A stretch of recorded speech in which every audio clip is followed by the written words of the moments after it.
in this one? X squared. So if the first term is 2, what's my second term going to be? 2x squared. And then 2x to the 4th. And it said write 4 terms, so I got to do this one more time. 2x to the 6th. Is everybody okay with that? Yeah. Get this.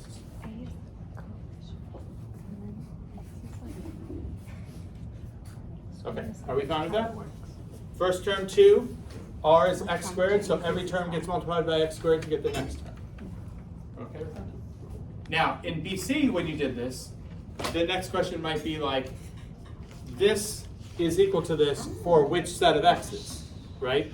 But that's an interval of convergence question. IB doesn't test that. So they might ask you to make this, but then they won't ask you like for what x's is this value, even though you're supposed to already know that from BC. Okay? Now what about the second series? What's the first term for the second one? Not the first term. 5. Whatever's in the numerator, right? That's the first term. Now what's r in the second one?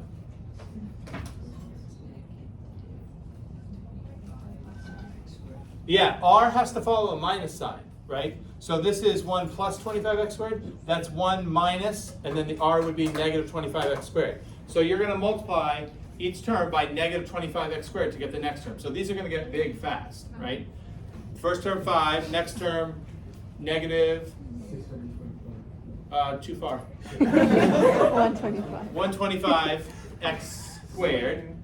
Next term is going to be plus 625. That's not far enough. Oh, 25. I was doing 5 times. Right, it's 25 times what we had. We had 125 multiplied by 25, you're at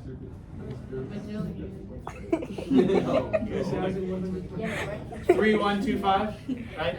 X to the x to what power? The 4th.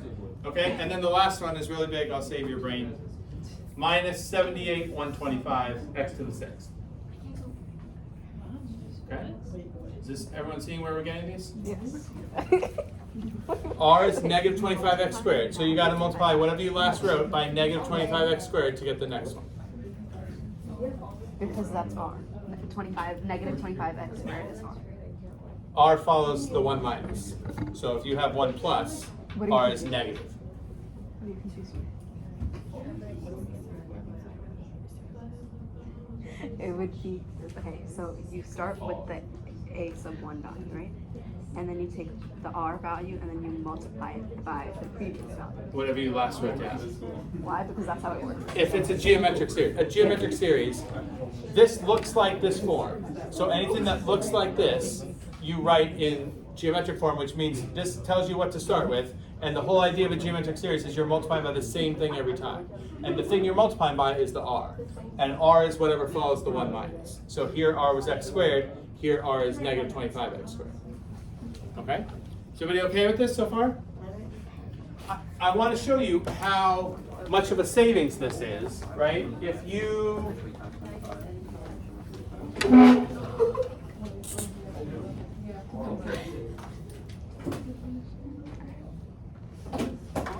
okay, if we were restricted to what I showed you yesterday, right, where you have the function and then you have, and whatever derivatives you have, and then you plug in 0, and then you take that value and divide by n factorial, right?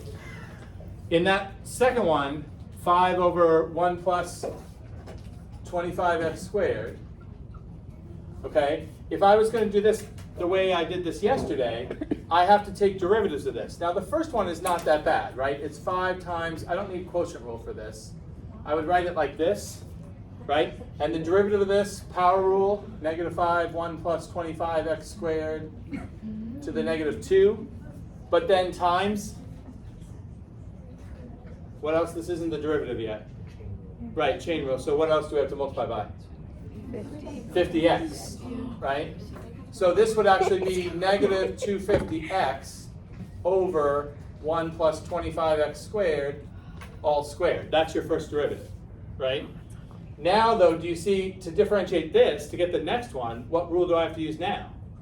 Quotient rule, with like power and chain all mixed together. Like, that's going to be annoying. And this is n equals 0. This is your first derivative. The quotient rule is what you need to get the second derivative.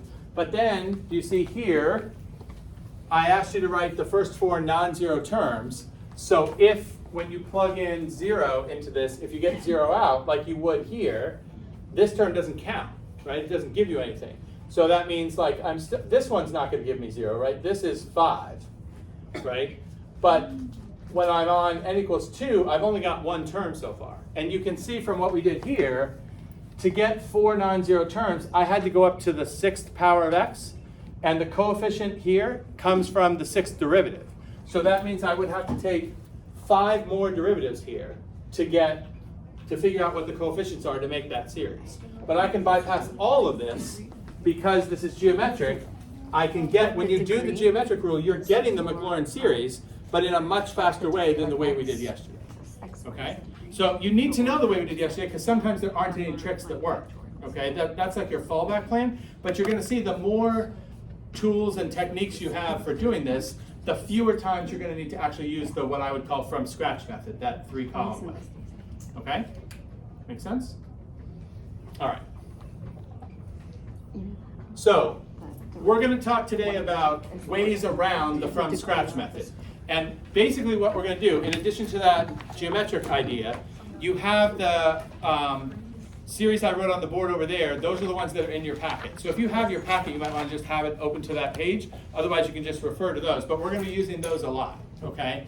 What we're going to do is I'm going to show you how to make series for functions that are based on those, where we're going to do some modification to those. So like that's our starting point, and then we manipulate it some way. And usually the manipulations will be one of these kind. Either a substitution, multiplying the terms by a factor that looks like constant times the power of x, or taking derivatives or antiderivatives. Those are the 4 things. And we're going to go through an example, at least one example of each of these things. And then I'll show you a couple of other things that work also.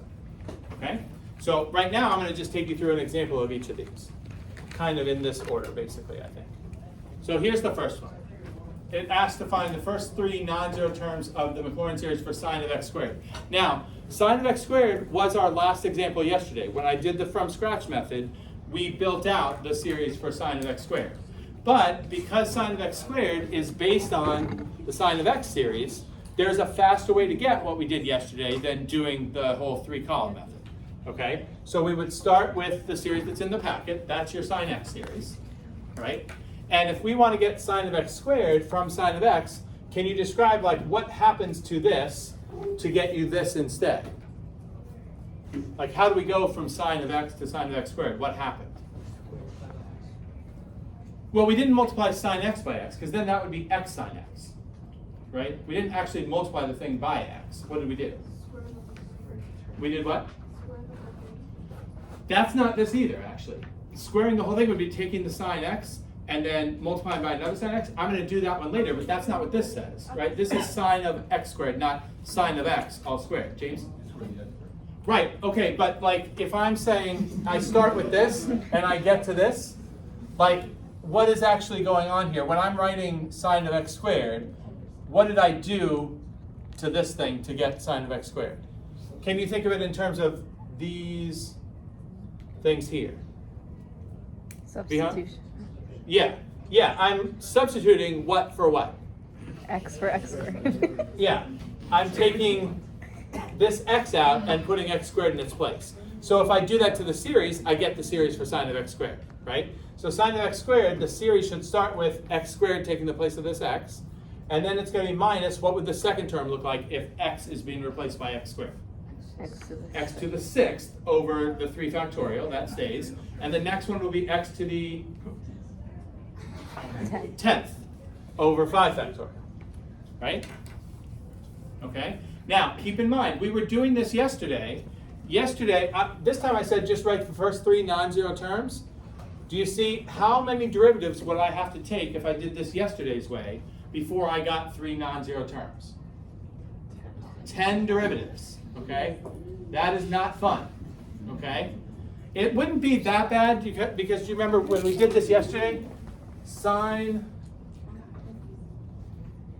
Well, actually, it would be kind of bad. It would be kind of bad. I was thinking of a different one. This is gonna, like when you take the first derivative, you're gonna get a 2x come out for chain rule, and from then on you have product rule, right? And it gets pretty ugly, and you got to take 10 of them. And the reason you have to take 10 is because a lot of them, when you plug in the 0, you get 0, and so those don't count, right? They don't contribute anymore to the series. Does that make sense? So this saves you a lot of time, knowing this substitution idea, given that you already have this, right? This would take some time to make, but you are given this, right? So given this, it's very quick to switch to this, okay?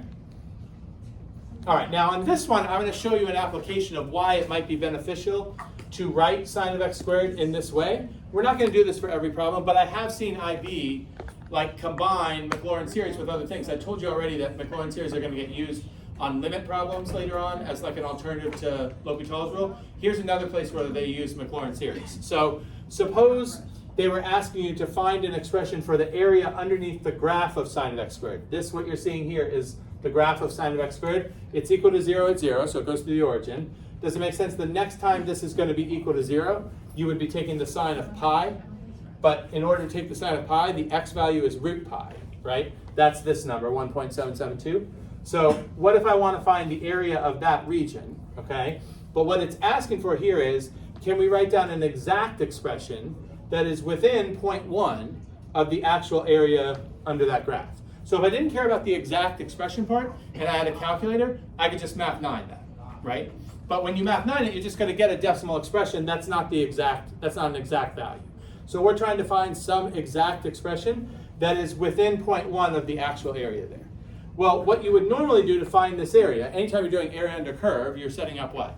Integral. Integral. So we would integrate this function over what bounds? 0 to root pi, okay? Well, if I was going to do that by hand, right, not math 9, I need an antiderivative for this. But sine of x squared doesn't have an easy antiderivative, okay? We don't know a function that when you take the derivative of it gives you sine of x squared. And none of the techniques we just spent a week or so talking about, integration by parts, substitutions, trig substitution, partial fraction, like none of that is going to help you get an antiderivative for sine of x squared. It doesn't have a function that's easy to write down that when you differentiate it would come out to sine of x squared, okay? But we said sine of x squared is equal to this infinite series. Now, it's equal to the infinite series. It's not practical to use all the terms here. If I stop it somewhere, like stop it after these first 3, then instead of this being equal, this is approximately equal to this, right? So I can say this integral is approximately equal to the integral when I replace sine of x squared with some part of its MacLaurin series. And does it make sense? It's going to be more accurate the more terms I include, right? But I'm just going to use those first 3, okay? Any MacLaurin series or MacLaurin polynomial is easy to differentiate because any polynomial is easy to differentiate, right? So I can find the antiderivative of this by hand. It starts with x, what? Antiderivative here? X cubed over 3 minus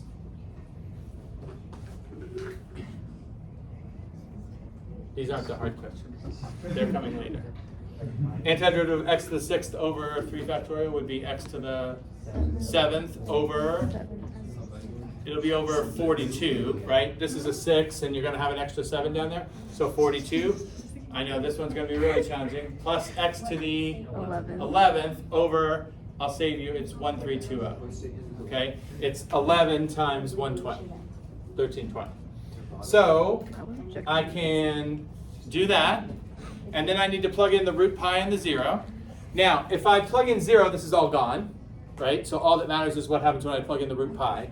If I plug root pi into x and it's being cubed, what is a way to write that? What? Pi to the 3 halves, pi to the 1.5, or pi to the 3 halves, right? The next one would be minus pi to the 7 halves over the 42, and then plus pi to the 11 halves over 1320. All right, this is an exact expression, okay? This is exact. Now, this is not, but the reason I'm showing you about what this is we want to know, is this exact expression close enough to what the actual area is? I'm supposed to be within 0.1, right? So we can get what the actual area is there on the calculator, right? We can just math 9 it. It comes out to just under 0.9. And here I'm getting 0.9585, so I am within 0.1, right? I'm within like 0.06. What if these were too far apart? What would you do? More terms, right. The next term is going to be more accurate than that. And eventually you would add enough terms that you would have something as accurate as you want. So if I said, make this within 0.001, I could do the same thing. I would just need to include more terms of the MacLaurin series. Does that make sense? Okay, now we're not going to do applications for all of these. The focus is on how do we get the MacLaurin series for these kinds of functions. So that's what we're going to focus on from now. Okay? All right, I'll give you another one that's pretty easy. Can we write down the first 4 non-zero terms of the MacLaurin series for 3x squared times e to the x? Do you see this would be another one that would be fairly annoying to do in the from scratch method? Because right off the bat, when you take derivatives of this, what are you going to have to use every time? Product rule, okay? And they get tedious to do. A much faster way would be to use something in the packet. What from the packet would be relevant here? The e to the x series, so that's given. Now, what do I do to e to the x to get this? Multiply by 3x squared. So if you multiply by 3x squared over here, you should multiply by 3x squared over here, and you get the new MacLaurin series for that function, right? So every term gets multiplied by 3x squared. So starts with 3x squared because I had a 1 here, then 3x cubed, 3x to the 4th over 2 factorial, and so on. Make sense?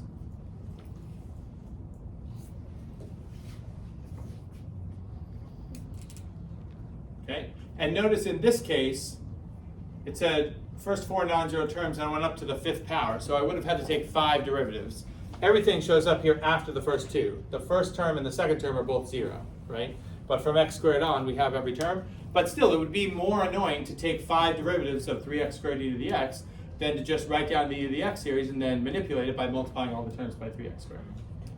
Does that make sense? That's the general idea. Like, what can you do instead of the 3-column method?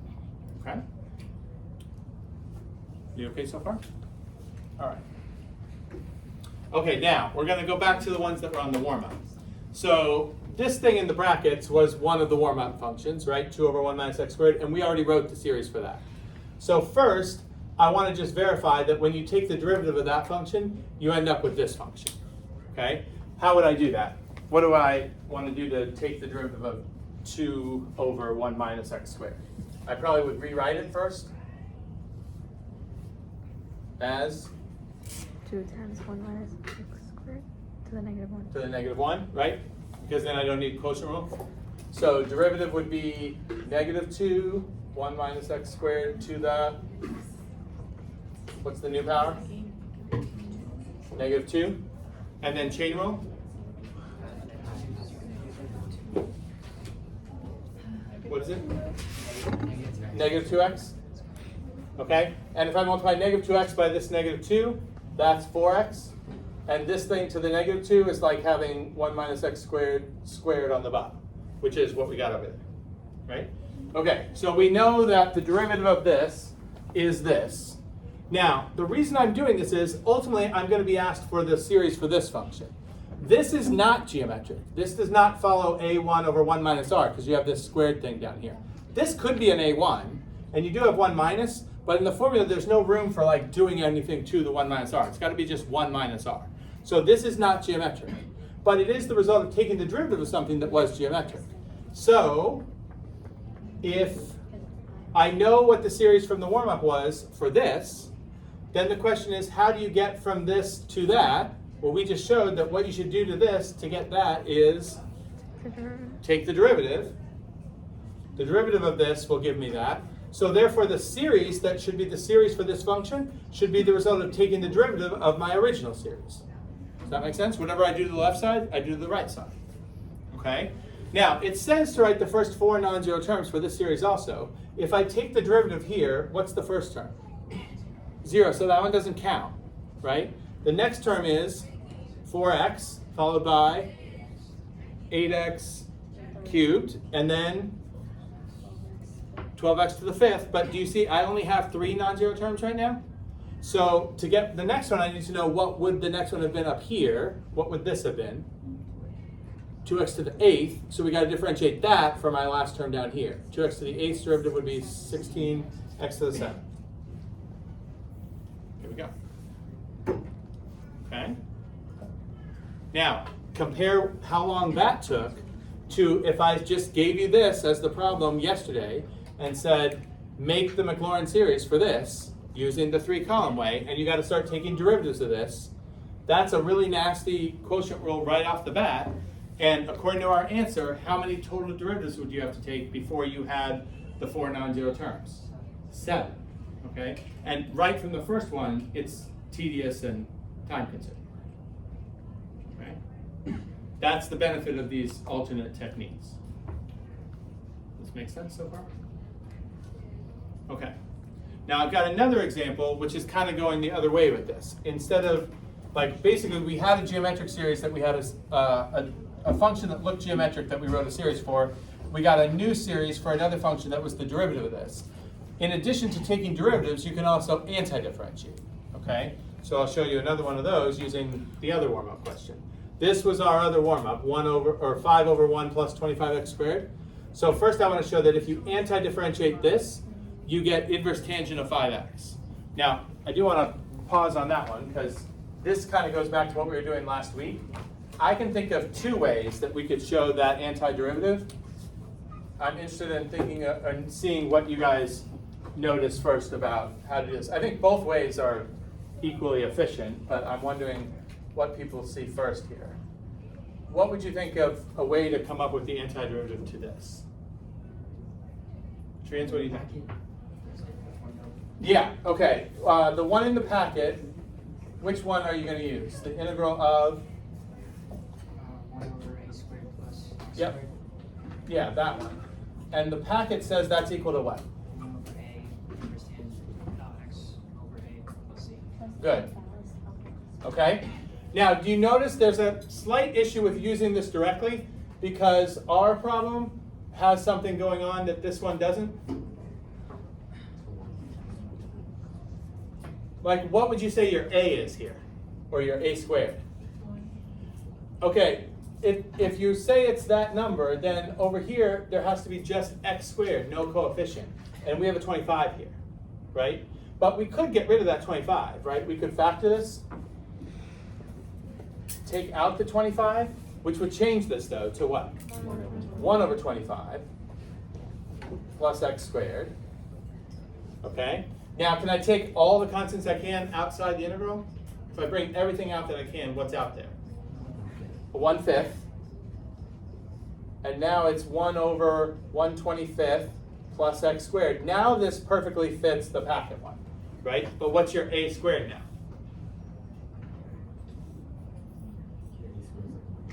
1/25. So a squared is 1/25. So a would be 1/5. And we can use this, okay? So according to the packet, it's 1 over a inverse tan x over a. But I forgot there's a 1/5 out front of the whole integral, right? Now what's 1 over 1/5? 5. So that 5 is going to cancel this 1/5. They're gone. And we end up with inverse tan of x over 1/5, but that's the same as 5x. So there it is. That's what we got.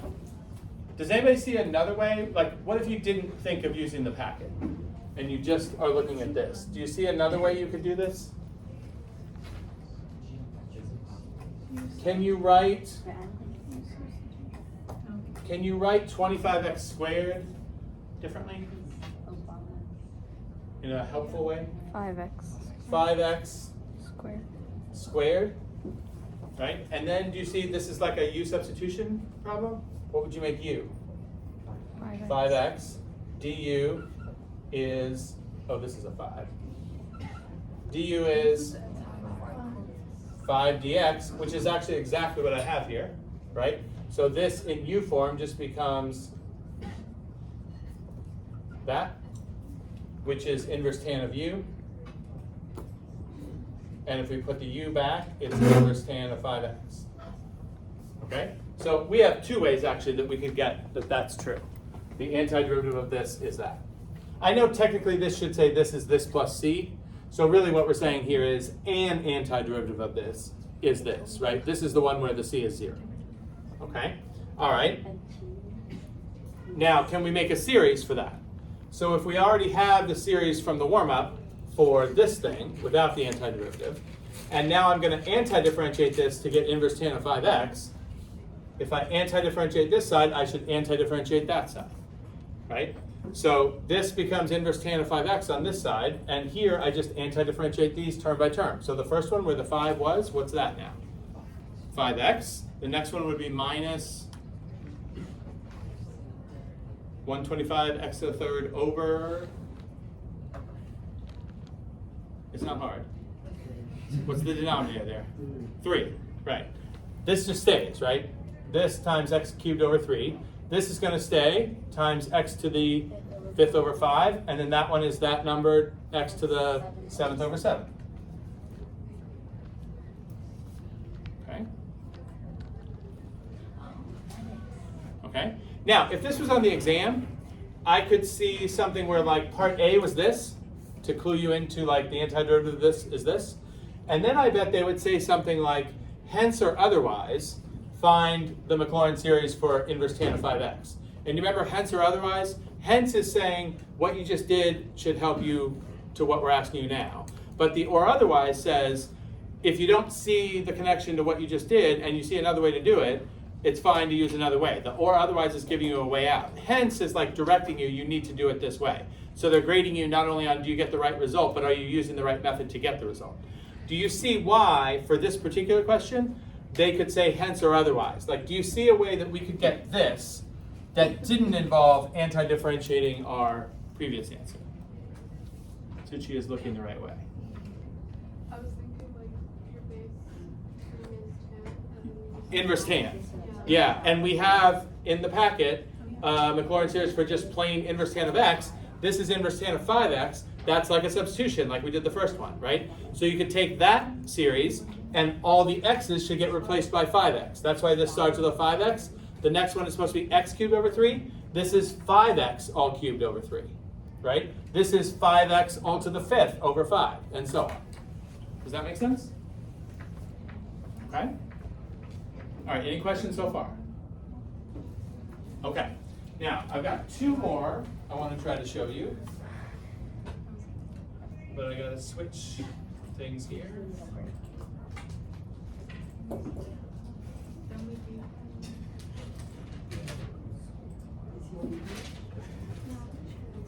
Okay. Okay. Here's another one we're going to make use of what's in the packet. Okay. They're asking for the MacLaurin series for the function sine squared x up to the x to the 6th term. So this time, instead of telling you how many terms to include, they're telling you where to stop, right? You stop at the x to the 6th term. So we only need terms that are x to the 6th and lower, okay? Again, we could do this from scratch way with the 3 columns, but I'll show you a way that makes use of the packet. We have the sine x series, right? Which was x minus x cubed over 3 factorial plus x to the 5th over 5 factorial, and so on. Now, I'm not going to write any more of this because it says up to the 6th, x to the 6th term, and if I include the next term of sine after this one, what is that one? X to the 7th over 7 factorial, that's bigger than I need, right? Now, we're trying to write the sine squared x series, which is sine x times another sine x, right? Different from when we were doing sine of x squared, right? So what I can do to get the sine squared x series is take what I have for sine x, the beginning of it, and multiply by another copy of it.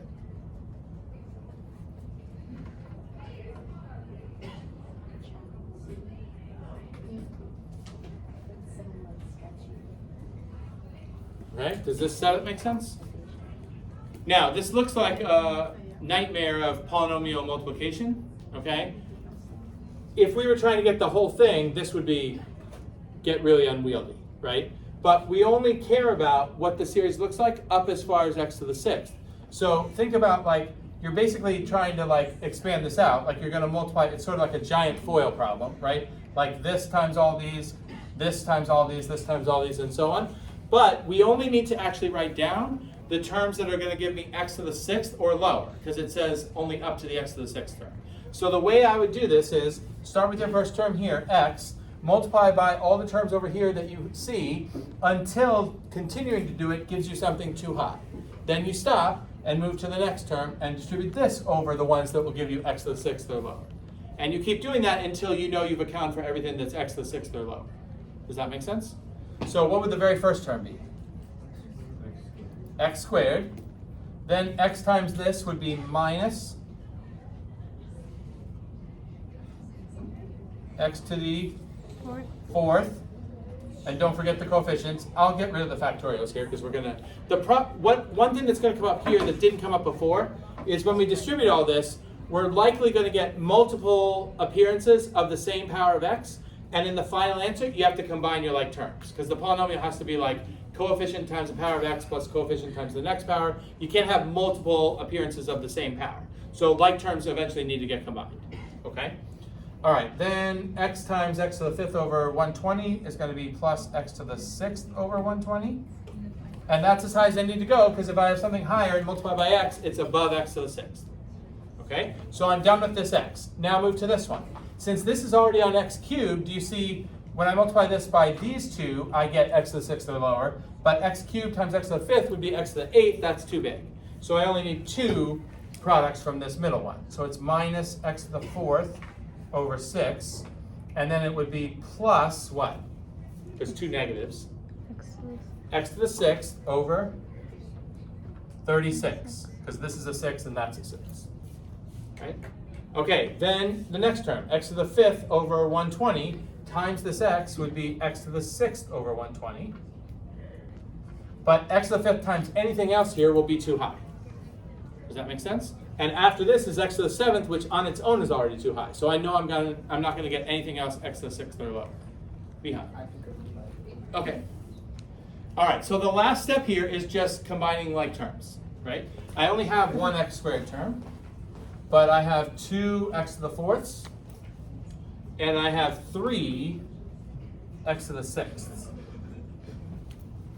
right? So what happens when I combine negative x to the fourth over 6 with another negative x to the fourth over 6?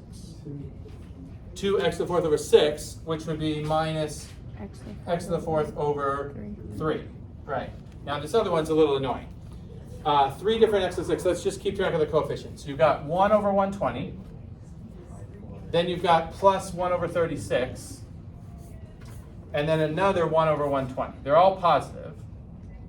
These two add up to 2 over 120, which would be 1/60th. But I still have to combine a 60th and a 36th into one fraction. Right? What's the denominator that'll do that? Go with multiples of 60, right? Until you find one that works. 120 doesn't work. What's the next one? 180. Does that work? No. Wait, does it work? Yes, it does. It does, yeah. We can do 180. 180 is 3 of these, and it's 5 of those, right? So this numerator would be 3, and this one would be 5, which gives you 8 over 180, which simplifies to 2 over 45. 4 over 90, 2 over 45. So plus 2 over 45, x to the sixth. Okay? So that, because I'm stopping there, is approximately sine squared x. Does that make sense? Okay. All right, I'm going to show you one more, which I'm just going to set up. We won't have time to go all the way through it, but it's like one of the ones that I asked you to do on the worksheet, so it'll be helpful to set it up. The other one, it's the same kind of idea, putting these series together like this. It's making the MacLaurin series for the function e to the sine x. So I'm going to use stuff in the packet, right? I'm going to use the sine x series, which is x minus x cubed over 3 factorial. And this time I'm only going up to x to the fourth, so I don't even need to go any further than that because everything else is above x to the fourth. But the other series I need is the e to the x series, and that uses every power of x. So I'll write them out up until x to the fourth.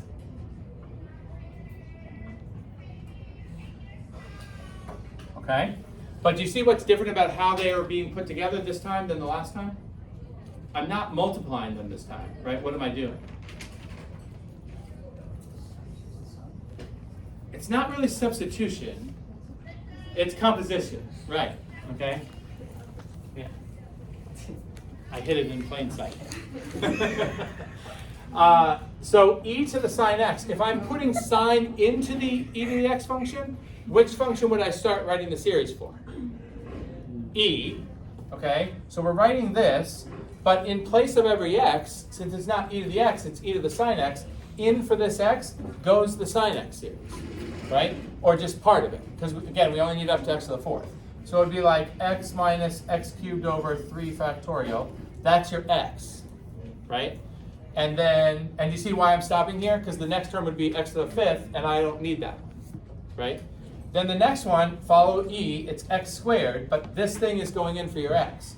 So it's x minus x cubed over 3 factorial squared over 2.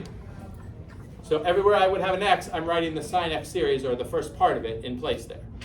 Now, I have to go further here, right? There's going to be a thing cubed over 3 factorial and a thing to the fourth over 4 factorial.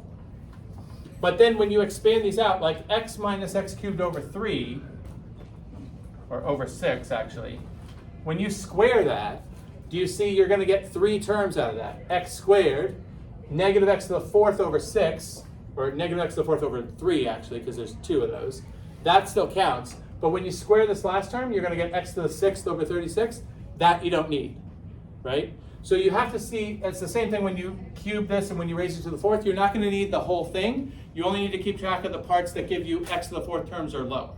And then same thing as the one before, you're going to have multiple iterations of x squared, x cubed, x to the fourth terms. You got to combine all the like terms. Because your final answer should just be each power of x with a coefficient one time, not multiple appearances of a certain power of x.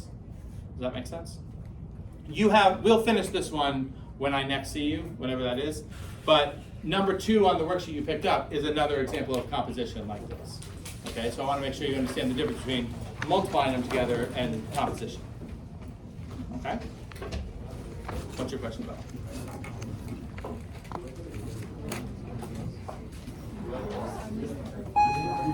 What's that?